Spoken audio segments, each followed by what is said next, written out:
আসসালামু আলাইকুম বন্ধুরা, আসলে আপনাদেরকে দেখাই আমরা গতকালকে এই ছাদের ঢালাই করেছি। ছাদ ঢালাইয়ের পরে আমাদের ছাদের উপরে কী কী কাজ থাকে, অনেক গুরুত্বপূর্ণ কাজ, সেই কাজগুলো আমাদেরকে ছাদ ঢালাইয়ের পরে পরে করতে হয়।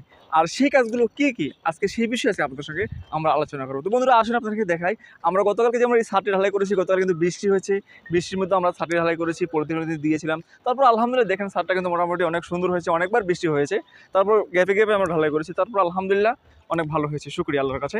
তো এখন আপনাকে বলি আমরা ছাদ ঢালাইয়ের পরের দিন কী করবো। আজকে ছাদ ঢালাই গতকালকে ঢালাই করছি, আজকে দ্বিতীয় দিন।